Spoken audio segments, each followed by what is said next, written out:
Rabbil alamin wa kafa. Assalatu wassalamu ala sayyidina Muhammadinil Mustafa wa ala alihi wa sahbihi ahli sidqi wal wafa. Subhanaka la ilma lana illa ma 'allamtana innaka antal alimul hakim wa tub alaina innaka antat tawwabur rahim. Rabbi shrah li sadri wa yassir li amri wahlul 'uqdatam min lisani yafqahu qawli, amma ba'du.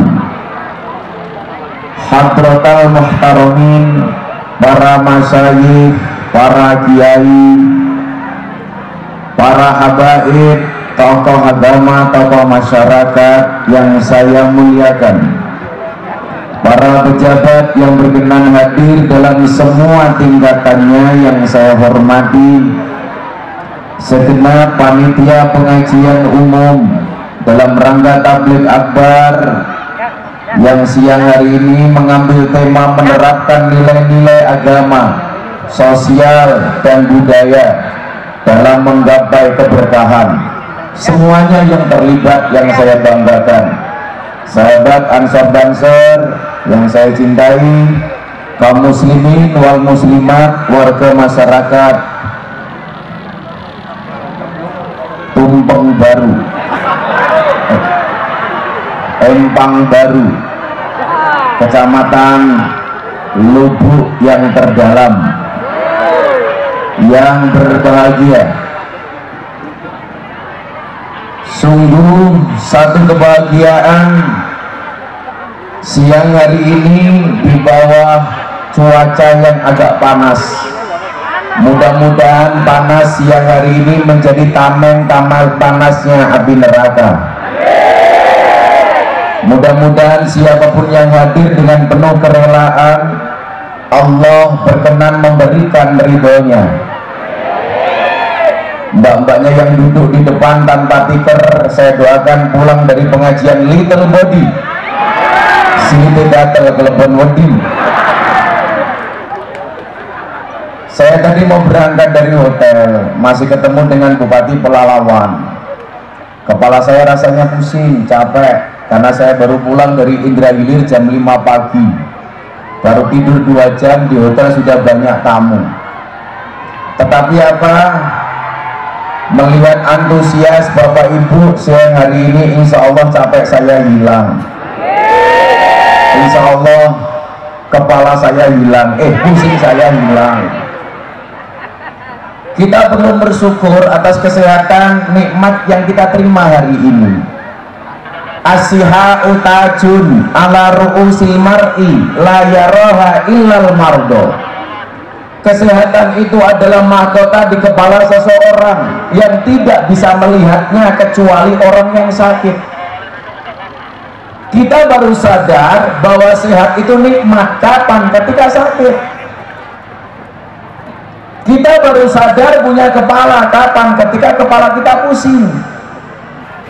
Kita baru sadar punya penglihatan mata itu nikmat kapan? Ketika mata kita belean. Baru merasa punya hidung kapan? Ketika pilek dan flu. Kalau nggak pilek dan flu, lupa kalau punya hidung. Yang dilihat cuma mancung dan peseknya. Padahal orang duduk di depan nggak apa-apa, yang penting duduk. Di sini nggak apa-apa, yang penting duduk. Maju nggak apa-apa, yang penting duduk. Nggak apa-apa, yang penting duduk, nggak apa-apa.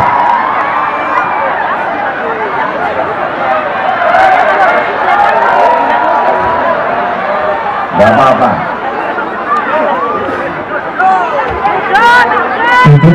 Banser duduk aja, banser nggak apa-apa.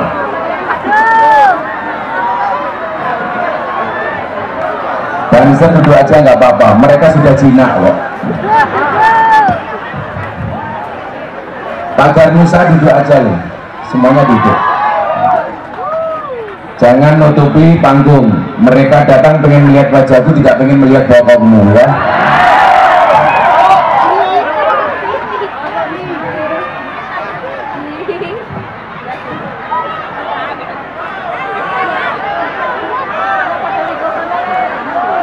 tondone ya ngopo kok.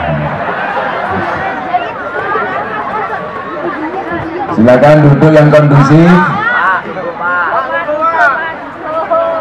Ya. Matur nuwun.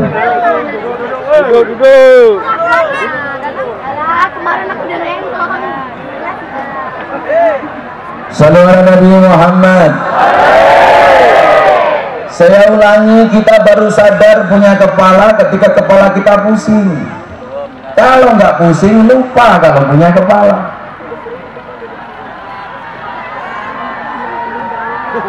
Sebelah kanan duduk yuk. Mudah-mudahan yang di belakang rezekinya lancar. Yang di depan insya Allah masuk surga duluan. Berangkat tapi sholat duhur. Modar. Kita baru sadar punya rambut itu nikmat kapan? Ketika rambut kita sudah rontok. Saya sebenarnya kan tanya sama Deddy Corbuzier, kamu itu sebenarnya bakat punya rambut apa enggak? Ternyata memang dulu awalnya dipapers habis. Sekarang sudah pengen punya rambut nggak bisa karena sudah dicabut semuanya. Dan dia baru sadar punya rambut itu nikmat tatkala dia sudah gundul. Makanya Deddy Corbuzier itu semuanya bisa, yang nggak bisa cuma satu, nyisir rambut. Dia bisa jadi bintang iklan apapun, yang nggak bisa cuma satu, iklan sampo. Apa yang disampoin? Kita baru sadar punya hidung itu nikmat ketika kita pilek, flu. Coba kalau nggak ibu-ibu yang dilihat apanya? Cuman panjang dan peseknya, mancung dan peseknya. Padahal orang mancung dan orang pesek sama-sama punya kelebihan. Kelebihannya di mana? Ibu-ibu yang pesek saya doakan panjang umur. Amin. Kenapa orang pesek panjang umur? Karena nafasnya irit.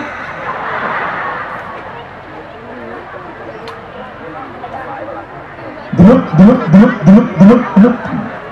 Kalau yang mancung itu malah cepat mati. Kenapa? Nafasnya boros. Terus pilek gede-gede.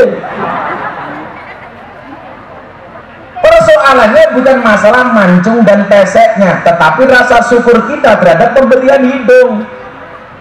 Saya sering ditanya sama teman-teman artis, Gus, apa sih hukumnya operasi plastik untuk memperpanjang hidung?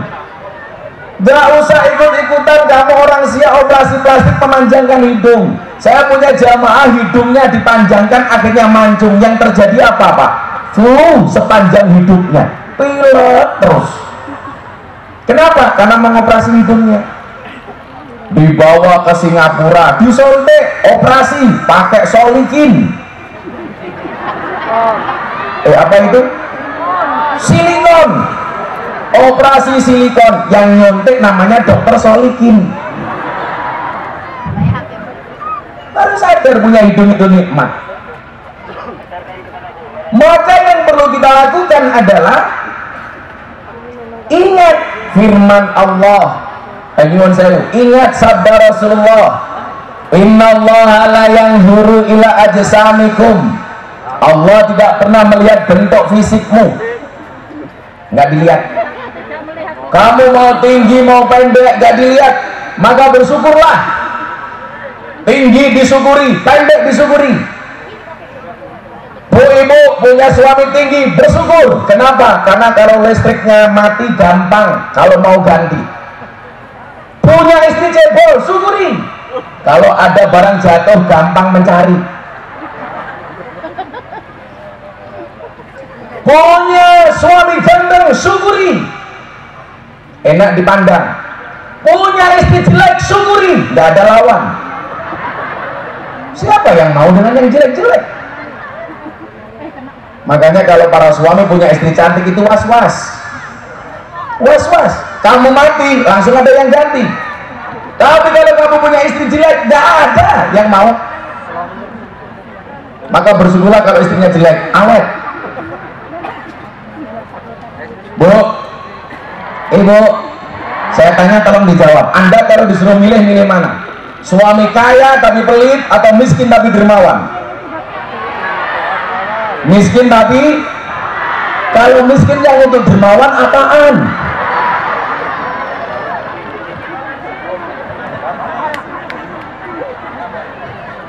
Kalau bapak-bapak Anda disuruh milih, milih yang mana? Istri cantik tidak solehah apa jelek tapi solehah? Cantik? Gak ada pilihannya, goblok. Kenapa Anda milih yang tidak ada jawabannya? Saya dulu ditanya sama kiai saya, Gus Miftah, iya kiai, kalau kamu disuruh milih, milih mana? Istri cantik tidak solehah apa jelek tapi solehah? Saya jawab, cantik walaupun belum solehah. Kiai saya marah, berarti kamu mementingkan fisik. Oh no, kenapa kamu pilih yang cantik walaupun tidak solehah? Jawaban saya adalah ar-rijalu qawwamuna 'alan nisa, laki-laki itu imamnya perempuan. Kalau istri saya cantik belum solehah, maka kewajiban saya sebagai imam menjadikan istri saya solehah. Tapi kalau istri saya solehah, jelek wajahnya, menjadikan cantik, mahal harganya. Makanya kalau ada orang bilang begini, yang suka bohong itu cewek apa cowok? Coba ibu-ibu jawab, yang suka bohong itu cewek apa cowok? Oke, cowok. Kita lihat faktanya. Apakah benar yang suka bohong itu cewek atau cowok? Coba dilihat perempuan. Bapak-bapak nggak usah ngatur perempuan, alis saja ciptaan Tuhan, dikerok ganti yang baru.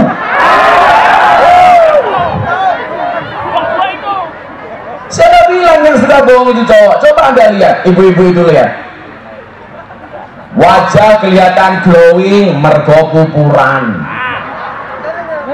alis kelihatan tebal lukisan, hidung kelihatan panjang pasangan, hidung kelihatan mancung suntian, bibir kelihatan seksi filleran, pendek kelihatan tinggi mergo sandal jinjitan, susu kita gede yo ganjelan.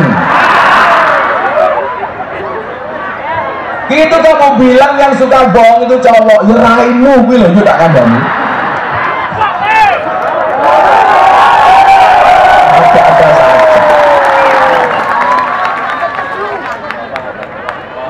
Perempuan itu bohongnya lebih banyak daripada laki-laki, tapi kecil-kecil. Laki-laki itu bohongnya lebih sedikit daripada ibu-ibu, tapi gede-gede.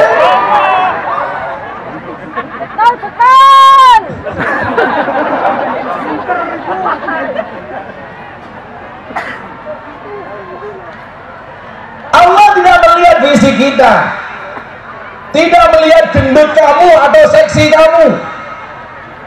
Saya sering ceritakan, dulu berat badan saya 105 kilo. Saya dulu gede pak, kalau saya duduk di kursi ini pasti nggak muat, besar, 105 kilo pak. Gara-gara saya tinggal di masjidnya orang NU. Dulu ketika kuliah saya kurus, berat badan saya hanya 40 kilo. Kapan? Ketika saya tinggal di masjidnya orang Muhammadiyah 4 tahun. Kenapa saya ke Muhammadiyah kurus? Karena Muhammadiyah belas gak pernah ada selamatan.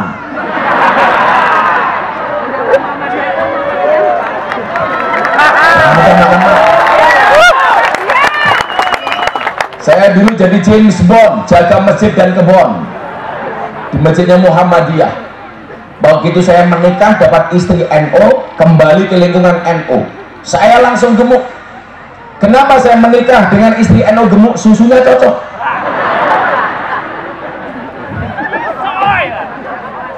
Saya belum menikah tapi saya gemuk, Gus, jelas susunya gonta ganti. Kenapa saya tinggal di lingkungan orang NU gemuk? Karena orang NU dikit-dikit makan, yasinan makan, tahlilan makan, sholawatan makan, manakiban makan, istighosahan makan, tetangganya sakit minta didoakan makan, yang sakit mati makan lagi 7 hari. Ya bancer raine kalau besek kabeh.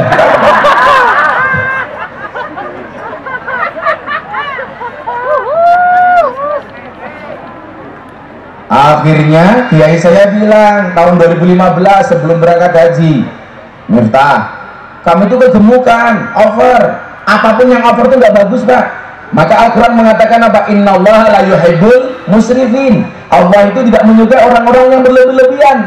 Maka apapun kalau berlebihan nggak bagus. Kata orang Jawa begini, jangan membunuh kalimat an. Warak itu bagus, warak kan nggak bagus. Betul? Sugih bagus, kesugihan nggak bagus. Apalagi gondrong bagus, kegondrongan nggak bagus. Karena aku pas. Mancung bagus, kemanjungan nggak bagus. Beneran. Pesek bagus, kepesekan nggak bagus. Lemu bagus, kelemon nggak bagus. Ngaceng bagus, ngacengan nggak bagus.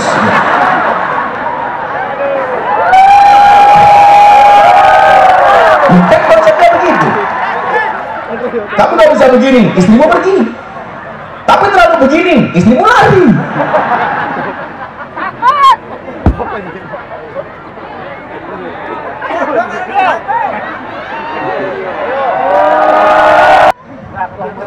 Kenapa mic-nya mati? Jelas, belum dibayar.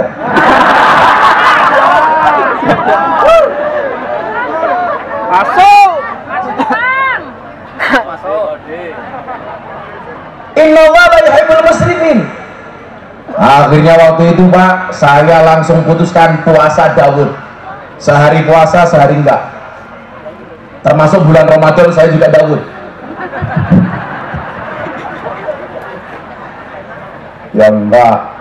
Saya memutuskan tidak makan nasi selama 3 tahun. Puasa Daud plus ngerawat, sama sekali tidak makan nasi. Saya sama sekali enggak minum gula. Kenapa? Karena saya sudah cakep. Saya sama sekali nggak makan nasi. Kamu bilang lontong, awas. Nggak sama sekali. Saya nggak makan gula, nggak makan minyak, semuanya saya bakar, saya rebus. Mengurangi minyak, mengurangi karbohidrat.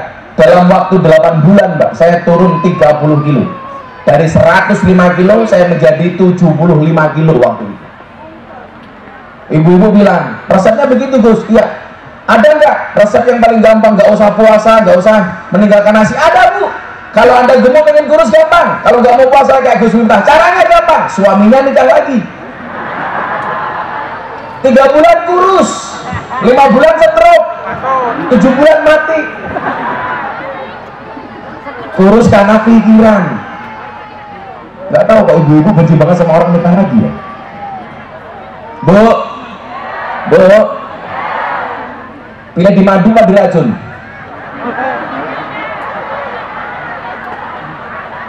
Yang keren istri saya. Abang, saya ikhlas di madu. Syaratnya asalkan abang mau diracun, matamu. Saya khutbah Jumat Pak di masjid tentang hormat kepada orang tua. Hormati ibumu, bapakmu. Pulang dari masjid, anak saya tanya, abang siapa yang harus dihormati? Ibu, bapak. Anak jawabnya, saya tanya, bapaknya berapa dek? 1, ibunya 3. Berarti bapak 1, ibunya 3. Cocok. Kamu pulang, bilang sama ibu kamu. Sampai rumah, anak saya matur sama ibunya, bunda, apa mas? Kata abah di masjid tadi, bapak 1, ibunya 3. Kenapa abah ibunya cuma 1? Istri saya sedang motong-motong terong mau masak untuk santri. Dek, ini namanya apa? Terong bun, jumlahnya berapa? 1. Kalau terong 1 mau dimakan orang 3, caranya gimana dek? Ya dipotong-potong bun. Salah bilang bapakmu, saya bilang. Ngeri banget.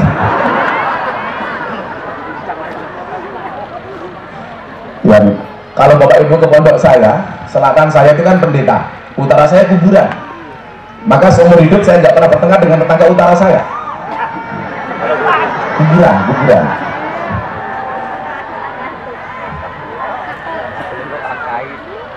Tetangga saya istrinya mati. Hari kedua ke kuburan, bawa kipas angin, Mbak. Saya bingung, ini untuk apaan? Istrinya mati nggak dikirim tahlil Yasin, kenapa bawa kipas angin? Saya tanya, kenapa kamu bawa kipas angin, Mas? Istri saya wasiat Kiai. Apa wasiatnya? Saya boleh menikah lagi kalau kuburannya sudah kering. Jadi saya kipasi supaya cepat kering. Lucunya kuburan ada kipasnya, panggung pengajian nggak ada kipasnya.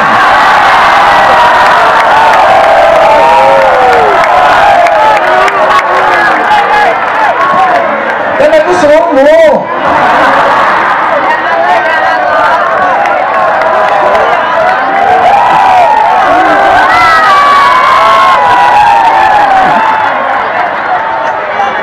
Kalau toh kemudian kita merawatnya boleh. Kayak saya ditanya ngapain Bu, saya harus dandan. Toh saya udah punya suami. Ingat, walaupun kamu sudah punya pasangan, punya suami, tetap harus dandan. Ingat, di luar sana pelakor lebih menakutkan daripada hantu kuburan. Saya paling protes dengan sinetron layangan putus. Itu gara-gara itu suami dicurigai terus sekarang. HP dibuka. Tapi kalau istri-istri di lubuk terdalam ini insya Allah lah lebih parah. Tapi bener Pak, gara-gara COVID ibu-ibu itu sekarang sudah pinter jualan. Hari Senin jualan gelang, hari Selasa kalung, jadi semuanya dijual-jual. Kipas mana? Oh belum. Anak coba. Ini kayak nepis ekonomi ya. Menjijikan. Bukan dari caloan jauh banget kan? Colok ke sinetmu loh Mas. Ada gasnya itu. Mas, ini kan nganggo colokan pada ini kan colokan Oh kurang panjang. Ya sama kipasnya bawa ke sana Mas. Diomong iki lho nganggur Mas. Wes angel.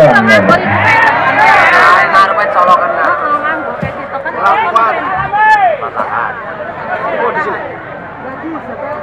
Ya sampai nunggu kipasan kita selawatan dulu ya.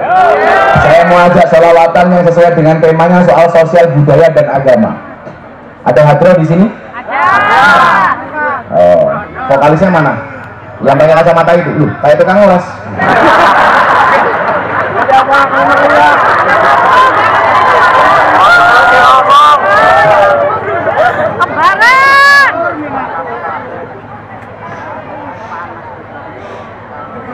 Yuk, selawatan dulu sebelum saya lanjutkan. Sallallahu Nabi Muhammad.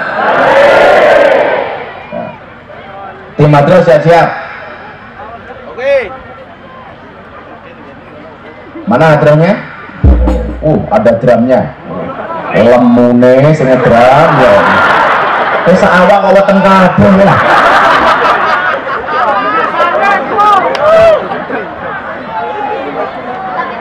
Ya.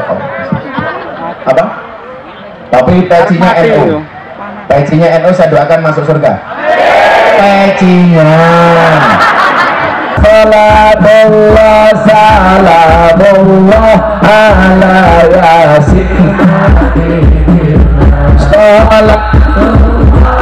Salamullah ala yasin. Sandangane diganti putih yen wis budal ora kena mule ora kena mule tumpaane kereta Jawa rada papat rupa menungso tumpaane kereta Jawa rada papat rupa menungso salatullah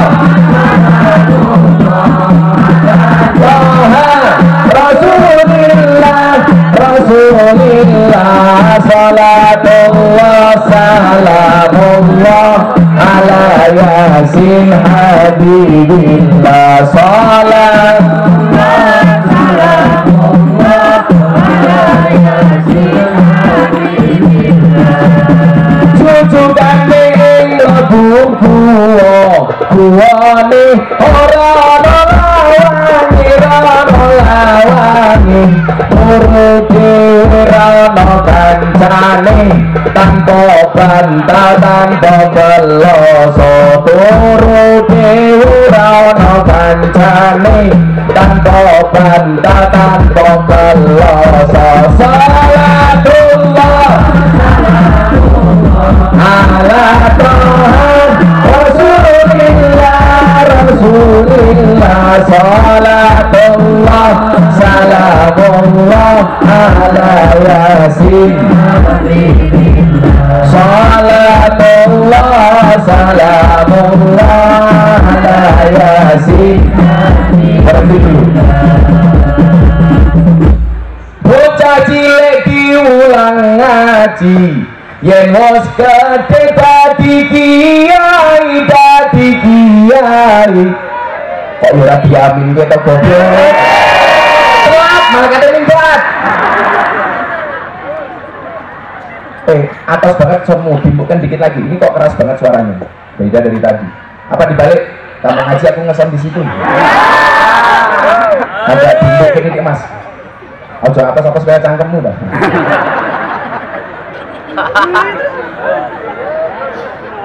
Cek.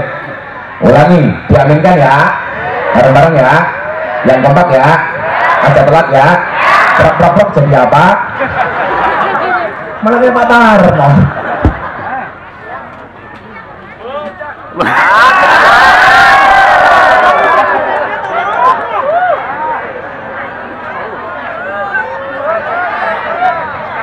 Cek. Karena soundnya sering mati maka pengajian dianggap selesai. Cek. Ulangi ya. Bareng-bareng ya. Soalnya jamu dari mana ya. Langsungnya mati maning, orang sana dibisui ya. Bentuk. Bocah cilik diulang ngaji. Ulang. Mau telat iki kesusu. Tak ijuk malah. Entene cangkem nyong mingkem dhisik. Kiai. Amin. Kayak gue. Ulang lagi ya. Kompak ya. Ada kesusu ya. Ada kecepatan ya, ada kelalen ya. Prok jadi apa? Jadi kiai. Apa bu? Cakap rondo masih ya.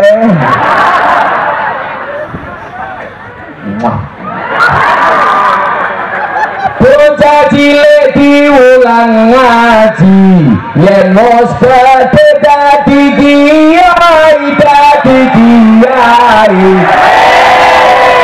Urip pisan aja mung dolanan, ayo sregep melu pengajian. Amin.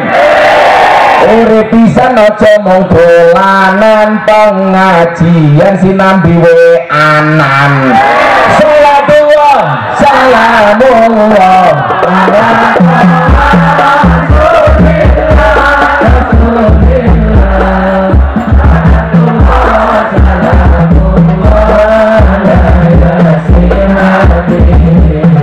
Salatullah salamullah ala Yasin. Saya pengen semangat salawat, adanya berhenti. Yang pengen bareng-bareng. Salatullah salamullah ala Toha Rasulillah. Salatullah salamullah ala Yasin. Salatullah salamullah sallu ala Nabi Muhammad. Jadi Bapak pejabat, kalau pagi hari mau mulai aktivitas kantor dimulai dengan sholawatan dulu. Umpamanya kita mulai pekerjaan hari ini dengan membaca sholawat nariyah 1000 kali umpamanya. Merongos. Kalau Anda mau minum kopi, kopinya panas, pengen cepat dingin gampang. Bacakan sholawat nariyah 100 kali. Bapak juga sama, punya istri cerewet gampang, tidur pegang mulutnya. Allahumma sholli ala sayyidina Muhammad wa ala ali sayyidina Muhammad. Mudah-mudahan istriku nggak cerewet. Al-Fatihah. Kok di Fatihah tetap cerewet gampang, tambah Yasin dan tahlilnya.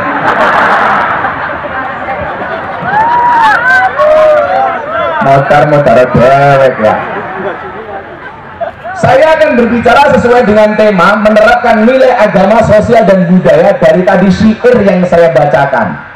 Itu sebenarnya syair tentang kematian, supaya kemudian di antara kita semuanya ingat tentang kematian. Kenapa? Karena termasuk ibadah yang besar pahalanya adalah mengingat-ingat kematian. Supaya apa? Supaya kita tidak terlalu hubbud dunia, tidak terlalu mencintai dunia. Karena dunia itu bukan tujuan, tapi hanya fasilitas dan jembatan. Orang bilang begini, aduh Gus, gak penting dunia, yang penting akhirat. Itu juga salah. Betul. Uang memang tidak dibawa mati, tapi kalau nggak punya uang serasa mau mati. Betul Bu? Makanya harus imbang antara kehidupan dunia dan akhirat. Maka apa kata Al-Quran? Jelas, kejarlah akhiratmu, tapi wala tansa nasibaka minad dunya. Jangan pernah kamu lupakan nasibmu di dunia. Maka saya akan ngomong ini, saya akan sampaikan bahwa ternyata ada nilai-nilai agama, sosial, budaya di dalam mendoakan orang mati. Saya bilang begini, Gus Muta yakin boh doanya orang hidup diterima sama yang mati? Saya yakin. Saya yakin. Buktinya apa? Gampang. Saya kirim surat umpamanya kepada kamu. Nama kamu siapa? Sukron. Sukron. Kalau kamu punya suami berkumis, pertahankan. Dia lele, bukan buaya. Saya kirim surat kepada yang terhormat Saudara Sukron. Sukron. Lebih fasih. Dengan alamat Lubuk Dalam, Kecamatan Lubuk Dalam, Kabupaten Siak, Provinsi Riau. Pengirim Gus Miftah dengan alamat Pondok Pesantren Raji Tundan Purwomartani, kawasan Sleman, Yogyakarta. Surat saya kirimkan kepada Sukron melalui Pak Pos. Pak Pos, tolong sampaikan surat ini kepada Sukron. Yang mana Gus? Yang wajahnya jelek umpamanya. Surat berangkat dari Jogja. Begitu sampai Lubuk Dalam, kemungkinan yang terjadi dengan surat saya dua hal. Kalau surat saya diterima oleh Sukron, surat saya nggak akan balik. Tapi kalau surat saya nggak diterima oleh Sukron, maka surat saya akan kembali ke Jogja. Pertanyaan saya sederhana, Anda kalau malam Jumat tahlilan yasinan kirim surat Fatihah untuk yang mati. Pertanyaan saya, balik apa enggak? Balik apa enggak? Enggak balik, berarti diterima. Enggak percaya, Sukron modaro. Logikanya kan begitu. Kalau enggak balik berarti diterima. Kenapa Deddy Corbuzier itu mau masuk Islam melalui saya, Pak? Karena penyampaian saya kepada Deddy itu rasionalitas. Pakai ini. Makanya Deddy takut sama saya. Jadi pertanyaan dia saya jawab. Akhirnya dia marah masuk Islam. Saya tanya lagi, Gus, ahli kubur itu kalau dikirim doa kerasa apa enggak? Tahu apa enggak? Tahu. Kerasa. Caranya gimana membuktikan? Gampang. Kalau Anda lewat kuburan disunahkan mengucapkan apa? Assalamualaikum ya ahlal kubur, atau Assalamualaikum ya ahlal diyar. Mengucapkan salam itu hukumnya apa? Sunnah. Menjawab salam hukumnya wajib. Berarti salammu dijawab nggak sama ahli kubur? Dijawab. Kalau saya nggak dengar, Gus, kalau dengar kamu lari. Assalamualaikum ya ahlal kubur. Waalaikumsalam. Sufan minggat.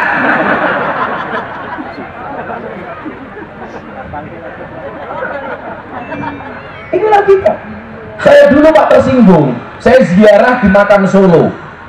Ada orang MTA, majelis tafsir aneh-aneh. Datang, dia kenal saya, marah-marah sama saya. Pergi dari sini. Kenapa? Orang mati kok didoakan, dia nggak akan ngerti. Orang mati kok didoakan, dia nggak akan tahu, nggak akan sampai. Dia bilang, Mas, sampean diam dulu, saya selesaikan urusan saya dengan ahli kubur, baru nanti kita ngomong. Begitu dia pergi, saya panggil, saya selesai berdoa. Kamu punya nggak keluarga di sini? Punya. Siapa? Bapak saya. Makamnya mana? Ini. Mohon izin, makamnya bapak kamu saya kencingi. Berarti kamu menghina. Siapa bilang menghina? Apa dia nggak tahu? Modar kayak gitu. Ngapain dia? Saya dulu diprotes. Kenapa sih kalau orang-orang itu memberangkatkan jenazah dengan kalimat tahlil? Begitu berangkat ke kuburan diucapkan apa Pak? La ilaha illallah, la ilaha illallah, la ilaha illallah Muhammadur Rasulullah. Telah kembali ke rahmatullah saudara Sukron umpamanya Ron. Saya doakan Sukron panjang umur. Maka Allah menciptakan Adam dan Hawa, bukan Adam dan Sukron, bukan. Kamu normal kan? Jangan-jangan kamu orang, lanang orang itu orang. Oh dia anak, tadi tengah-tengah.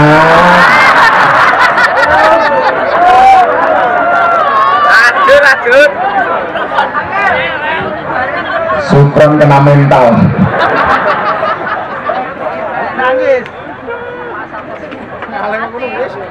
Pak Bu, dalam fikih itu ada istilah khunsa. Khunsa itu jenis kelamin ketiga. Jadi yang namanya khunsa itu punya dua jenis kelamin, cewek dan cowok. Apakah dia nanti menjadi cewek atau cowok itu menggunakan analisa medis.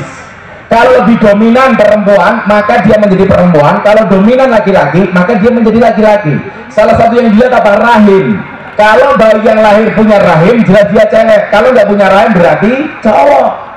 Jadi banci itu nggak ada, karena saya di Jogja juga punya pengajian komunitas banci. Itu pengajian paling menjijikkan sedunia.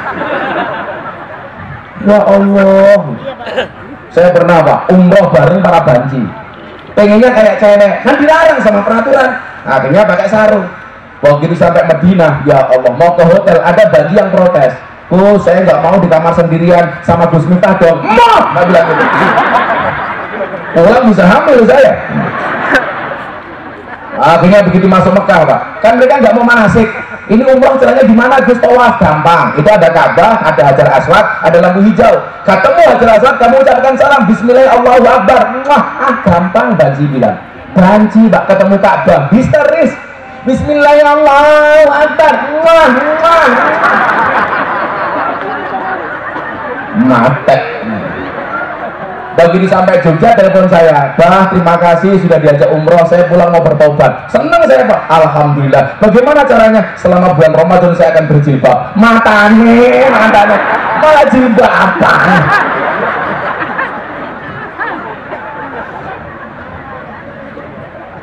Jadi bedakan antara kodrat dengan sosial kultural. Kalau Dorce lahir sebagai laki-laki itu kodrat. Kalau kemudian dia operasi gender itu sosial kultural. Lah bagaimana pandangan fikih? Kalau mati, apakah dikebumikan sesuai dengan jenis kelamin yang dia buat menjadi perempuan atau tetap sebagai kodratnya laki-laki? Saya jawab laki-laki. Emang memakamkan jenazah laki-laki dan perempuan beda? Beda bro. Kalau cowok yang memandikan cowok, kalau cewek yang memandikan cewek. Ukuran kain kafan berapa lapis antara cowok dan cewek beda, lebih tebal cewek. Sholatnya niatnya beda, domir cewek sama domir cowok, doanya lo beda. Kalau cowok Allahumma firlahu warhamhu, kalau cewek Allahumma firlaha warhamha. Ya kalau banci huha sengit aku. Masa Allah maafirlahu kan malaikat teriak. Kalau yang mati Sukron malaikat teriak wow banci weh gitu. Yang kurang ajar banci binaan saya bro. Kiai kalau cowok mati namanya apa? Almarhum. Betul. Kalau cewek mati almarhumah. Kalau banci mati aluminium. Ini fikih loh, ini fikih. Saya bilang, ya Dorce ternyata nggak terima dengan ucapan saya. Saya bilang, saya tidak ngomentari Dorce, tapi secara umum transgender dalam Islam itu nggak ada. Maka kalau dia mati dikembalikan kodratnya sebagai laki-laki. Banci-banci di Indonesia itu rata-rata hanya salah pergaulan. Maka terjadi seperti itu melambai. Kalau di Thailand namanya lady boy, wajahnya lady, kakinya boy. Rata-rata namanya palsu, namanya misalkan Mbak Susuki, apa itu? Kata susu bono kaos kaki. Sucipto, susu ini lancip diganjel foto. Kalau ini jelas Sukarlan, asu mereka tinggalan.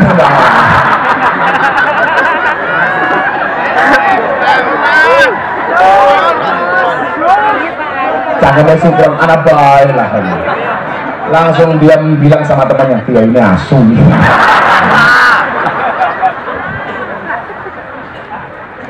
Jadi hari ini saya ramai soal Dorce lama-lama ini. Kan saya hanya menyampaikan pendapat bahwa secara fikih seperti itu. Maka tolong anak-anak pergaulannya dijaga ya. Tetap jangan sampai ada LGBT di Siak. Tetap laki-laki menikah dengan perempuan. Tapi kemarin saya mikir, Pak, kenapa sih sekarang banyak laki-laki suka dengan laki-laki? Yang salah ibu-ibu. Gara-gara apa? Setiap keluar rumah istrinya bilang sama suaminya, "Pak, tolong jangan mainan cewek." Akhirnya mainan cowok.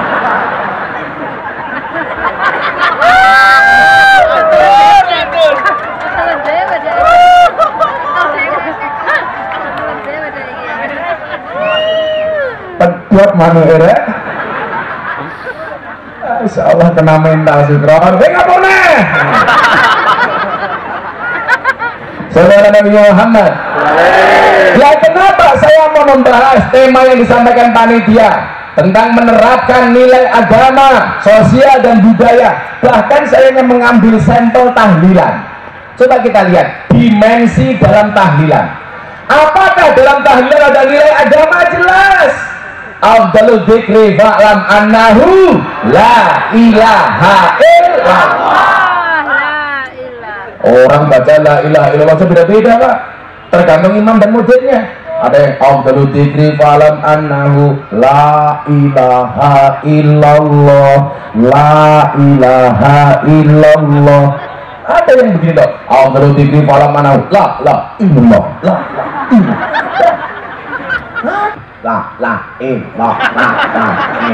gak asik, Pak. Pahit. Coba kalau bikin kopi ada gulanya, ada kopinya, ada airnya, diaduk, enak. La ilaha illallah, enak. Masa kayak lah. Ayo ibu-ibu pilih mana? Pilih yang diaduk apa nggak diaduk? Bu, pilih begini apa begini-begini? Logis. Masa ketemu ini? Ini begini-begini.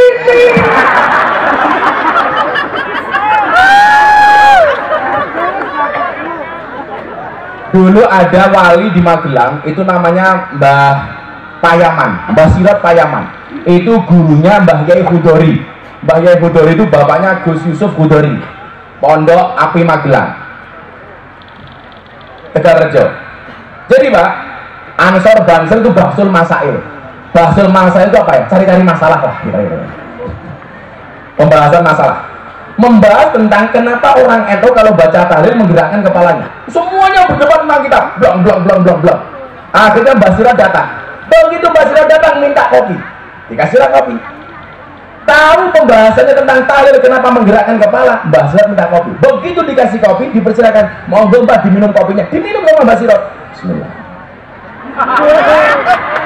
Begitu kerasa enak, Mbah Sirot bilang, kopi nih enak. Minum lagi, monggo Mbah nggih. Ternyata nikmat. Enak. Monggo nggih. Ora tegel. Begitu kopinya habis, Mbah Sirot pulang. Akhirnya apa? Bahsul Masail tentang tahlil kenapa menggelengkan kepala nggak dilanjutkan lagi. Sudah ketemu jawabannya. Jawabannya apa? Minum kopi yang rasanya nikmat saja itu bisa menggelengkan kepala. Enak, apalagi membaca tahlil yang lebih nikmat daripada minum kopi. Pada Rasulullah berkata kepada bojone, enak, nobran.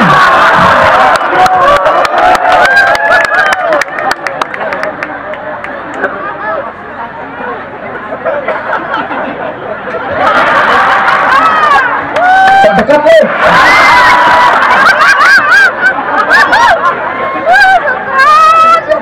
Logis. Jadi kalau selama mempermasalahkan hal yang sepele, yang suka tahlilan monggo, enggak juga nggak apa-apa, betul? Yang suka tahlilan mati ya ditahlili, yang nggak suka dibiarkan saja, mati aja. Repot amat. Ya Pak ya, itu direkam terus HP-nya cross bahaya.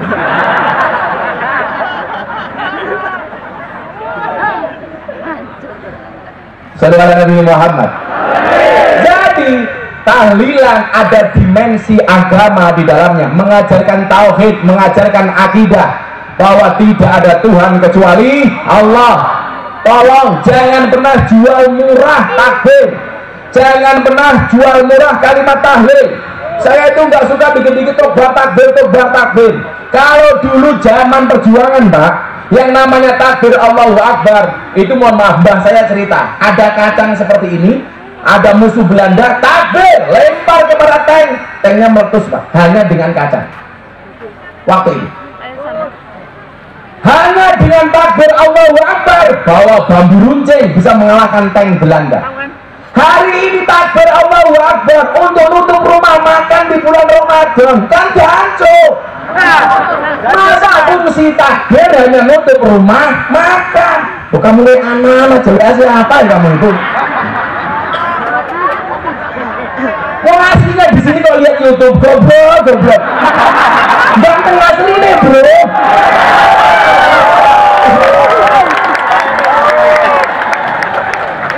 Belum itu baik. Jadi kalau dulu takbir Allahu Akbar mengusir Belanda, sekarang takbir hanya untuk nutup rumah makan. Jangan anggap murah kalimat takbir itu. Kalau nggak kepatah jangan. Itu tidak hanya diucapkan, tapi dihayati, kemudian dilaksanakan dengan amal dan perbuatan. Saya nggak terima kalau takbir hanya untuk menutup rumah makan. Daripada takbir rumah makan ganti Pak, traktir. Jangan anggap murah. Itu dimensi tauhid Allahu Akbar. Saya pernah pengajian Pak di Jogja, ada orang teriak-teriak takbir ganti Pancasila dengan khilafah, matanya. Begitu dia bilang takbir Allahu Akbar, kaca mobil saya buka, langsung saya jawab sami Allahu liman hamidah. Makanya orang sholat, sopir saya malah jawab Rabbana walakal hamd. Jadi saya ingatkan ya, mumpung ada teman-teman baju coklat ASN, aparatur sipil negeri negara, sekarang paham-paham radikalis, paham-paham yang keras itu salah satunya masuk melalui para ASN. Hati-hati, masuk ke kepolisian melalui apa? Melalui ibu-ibu Bayangkari. Paham-paham yang menentang Pancasila, yang tidak mengakui Pancasila sebagai ideologinya. Dan saya sampaikan dengan tegas, Riau adalah merupakan salah satu provinsi yang paling banyak terpapar di Indonesia. Hati-hati, kalau Riau bukan terpapar lagi, apa gudangnya? Pabriknya. Sukon macam-macam tak ajar deh kan. Sampai Sukon ikut-ikutan tak santet rasa ngaceng ya kan.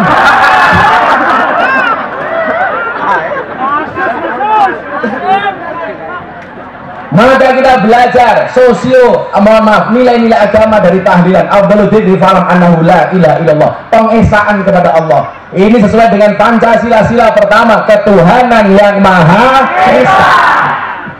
Ingat, di dalam ketuhanan yang maha esa, Allah tidak pernah mengajarkan kepada kita untuk menghina agama lain. Wala tasubbul ladina yad'una min dunillah fayasubbullah adwan bighairi ilm. Janganlah sekali-kali kamu menghina sesembahan orang lain, maka orang lain akan menghina sesembahan kita tanpa dasar dan tanpa ilmu. Makanya Gus Miftah relate. Pondok saya berdiri di tengah kampung orang Nasrani, lingkungan saya 60% Katolik, selatan saya pendeta, melihara anjing semua. Bahkan saya belajar banyak dari anjing. Apa bedanya teman di Indonesia sama teman di Amerika? Kalau di Amerika anjing seperti teman, di Indonesia teman kayak anjing.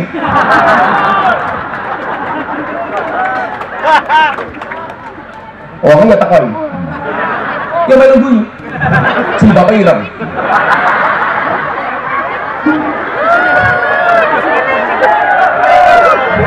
Si bapak kuning insya Allah belum parah.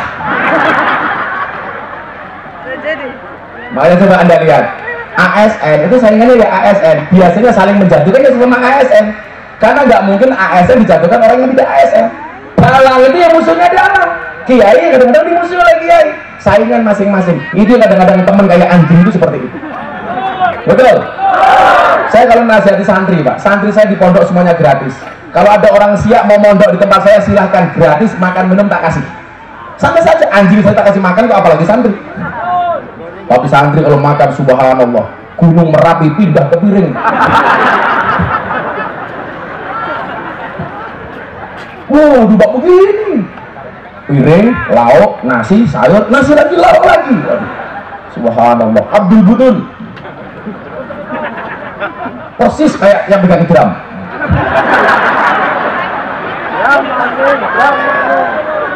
Lemu udah tutut baik, cangkem ya.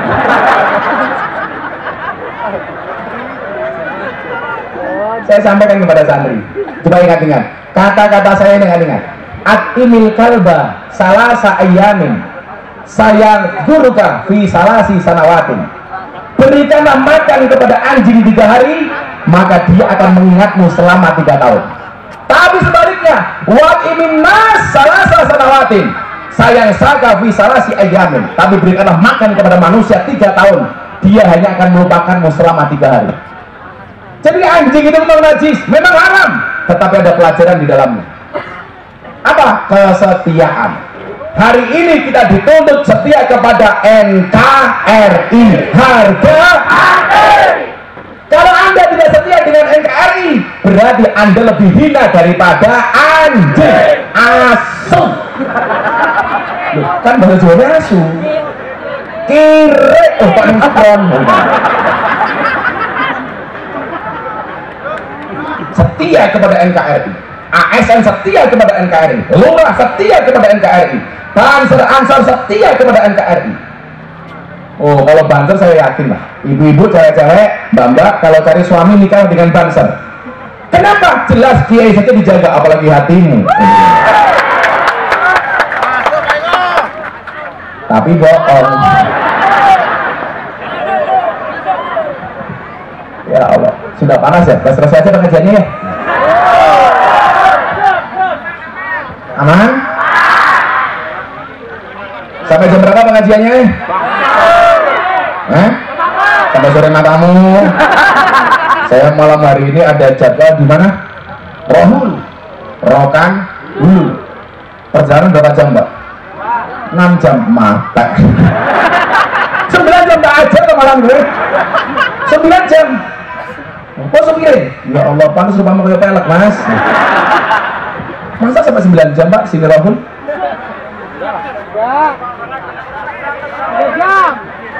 Mumet dasmu. Guys, nggak apa-apa. Itulah suka dukanya dai. Saya itu pengajian di mana-mana banyak suka duka Pak. Saya pengajian diundang ke Kalimantan pakai private jet. Saya diundang di Jakarta naik pakai Ferrari. Waduh, begitu diri ya Allah, jalannya berlubang.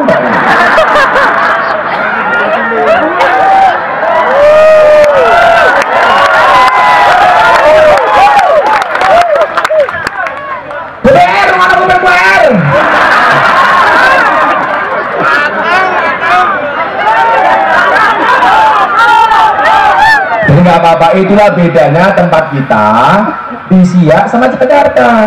Kalau Siak banyak jalan berlubang, Jakarta banyak lubang berjalan. Yang penting saling support. Pemimpin didoakan oleh rakyatnya, rakyat diberi pengayoman sama pemimpinnya, betul? Insya Allah Siak akan menjadi kabupaten yang maju, amin. Lanjut. Apa? Kota santri Siak.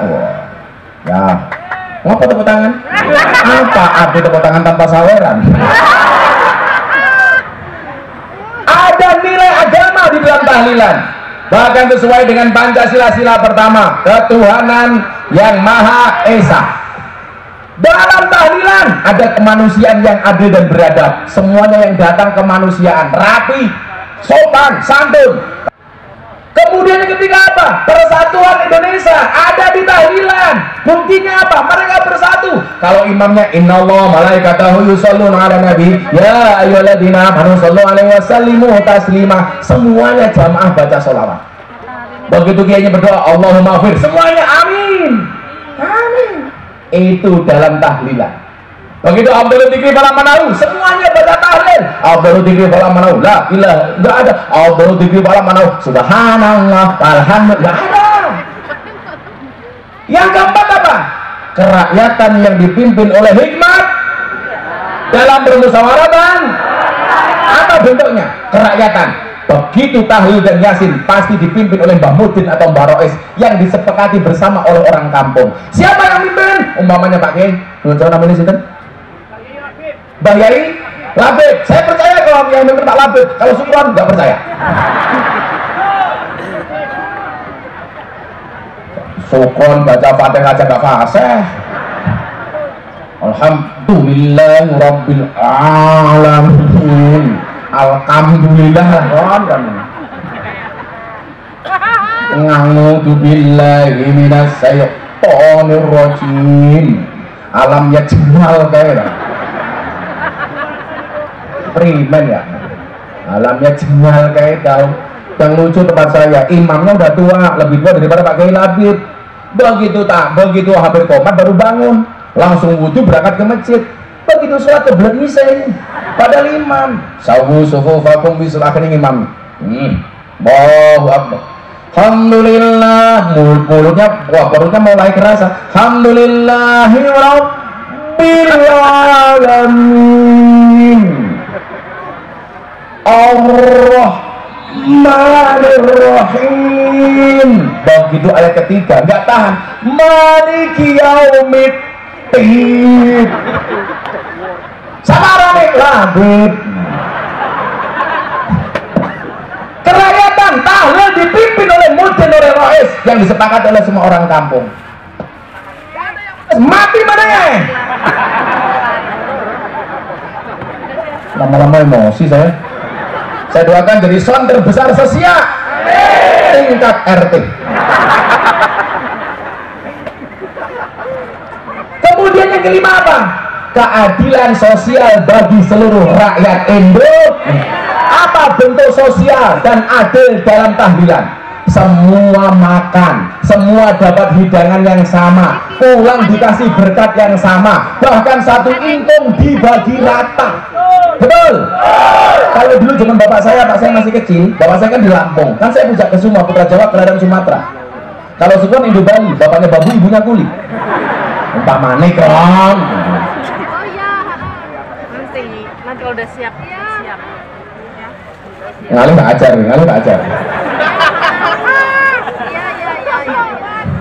Bapak saya dulu Pak Kiai, itu kalau tahlil ayamnya satu ingkung itu dibagi jamaah 200. Jadi cuma sakwir. Lebih kerennya lagi apa? Ayamnya makan silet. Jadi telurnya ancur dibagi 6. Ayamnya makan silet. Tapi berkah, semuanya kebagian. Maka dulu hidupnya sekarang berkah. Pak Kiai Said, siapa? Gus Yahya, semua orang-orang top itu, mohon maaf, itu produk berkatan zaman dulu. Kenapa? Karena makan ada berkah, karena doa tahlilan di dalamnya. Kalau sekarang anak-anak nggak tahu lagi lah, makan ayam, paha dimakan sendiri. Kalau dulu coba satu paha dibagi sekian orang, keberkahan di dalam tahlilan. Jatahnya sama, paling pakai label, yang amplopnya beda. Coba yang mimpin sama yang nggak mimpin semuanya sama. Itulah keadilan sosial bagi seluruh rakyat Indonesia. Terdapat dalam nilai tahlilan. Nilai budaya apa? Itu menjadi budaya masyarakat setempat. Anda semua saya kasih nasihat, kata Wali Songo, orang itu kalau sudah mati dibungkus kain kafan warnanya putih. Saya mau bertanya, kain kafan warnanya putih hukumnya wajib apa sunnah? Sunnah. Anda PNS, ASN, pengen kain kafan coklat, nggak apa-apa. Wow, coklat lebih manis, boleh. Anda pakai ungu, nggak apa-apa, kain kafannya ungu. Begitu masuk liang kubur, malaikat teriak, wow, jendes. Ayo, Anda pakai hitam, kayak anak-anak pakai nusa, nggak apa-apa. Begitu masuk liang lahat, malaikat teriak, wow, pakai hitam siapa takut. Pak Labib orang NU, saya nggak mau kain kafan putih warnanya hijau, nggak apa-apa. Malaikatnya bengok, wah lontong.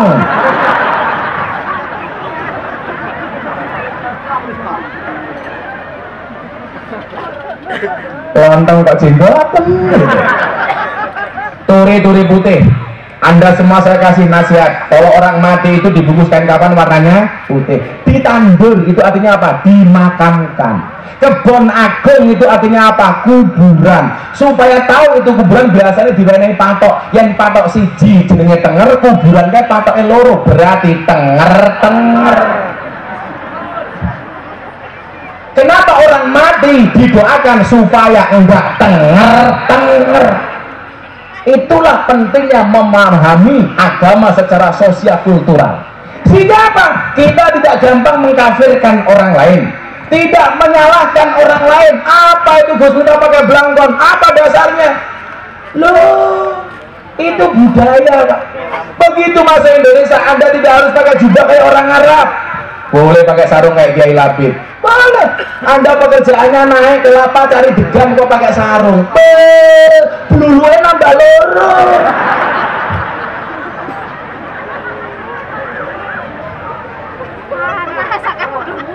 Pekerjaannya nggak cari pasir di kali pakai jubah little bonsir. Sinet gatel kelebon pasir. Pekerjaan narik beca kok pakai jubah, narik rem bisa salah, Pak. Beca itu remnya di bawah sadel, kalau pakai jubah nggak berhenti, Pak.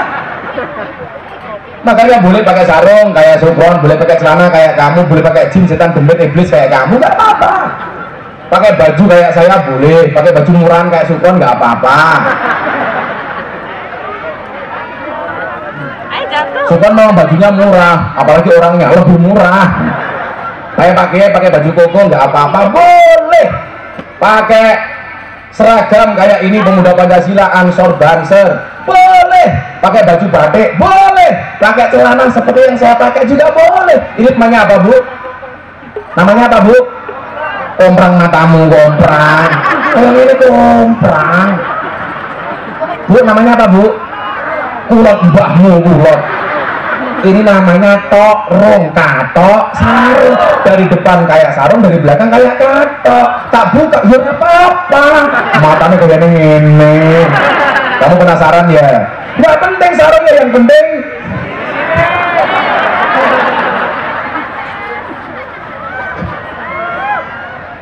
itu pinternya Wali Songo, Pak, mendesain budaya untuk memahami agama. Maka konsep dakwah Gus Miftah adalah membudayakan agama, bukan mengagamakan budaya. Saya pakai belangkon, kalau orang Riau pakai tanjak, betul Pak ya? Tanjak. Kenapa saya nggak pakai? Nggak dikasih panitia. Karena aku ingin. Tapi kamu nggak pengertian. Karena aku nggak tahu belinya di mana. Kalau kerjaannya kere.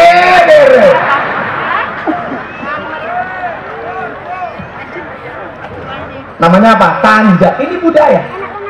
Maka kalau kita memahami budaya masing-masing daerah, nggak akan ada terjadi, Pak, kasus seperti di Semeru, nendang sesajen, orang yang sok suci. Dia mengatasnamakan apa? Allah akan marah gara-gara sesajen. Pertanyaan saya, sejak kapan kamu jadi wakilnya Allah?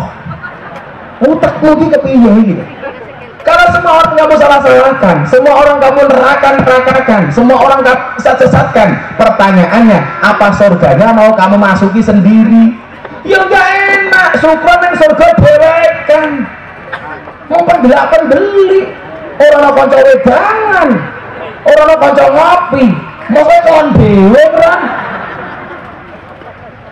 Saya besok masuk surga, Sukron saya ajak. Tapi ya itu, di surga saya keluar sama bidadari, Sukron panitianya. Apa? Ganti mic lagi. Ya buang aja. Oh, baterainya habis.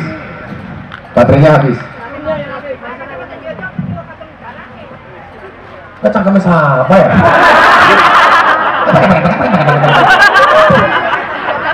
Kacamatanya lepas. Nanti kacamata lepas kamu penasaran, Gus, celananya lepas. Dasar janda. Masa Pak kacamatanya lepas? Kamu nafsu amat sama mataku. Nanti kamu kelepek-kelepek loh. Kamu istrinya dia ya? Iya. Pantesan sama-sama merongos ya. Ya yang khusyuk. Berdoa untuk Siak, berdoa untuk kita semuanya, berdoa untuk sawitnya, berdoa untuk keluarganya, berdoa untuk pemimpinnya, berdoa untuk rakyatnya. Insya Allah Siak menjadi kabupaten yang diridhai oleh Allah Subhanahu Wa Taala. Mudah-mudahan ASN-nya semuanya diselamatkan oleh Allah Subhanahu Wa Taala. Amin. Hasbi Rabbi Jalallah ma fi qalbi ghairullah Nur Muhammad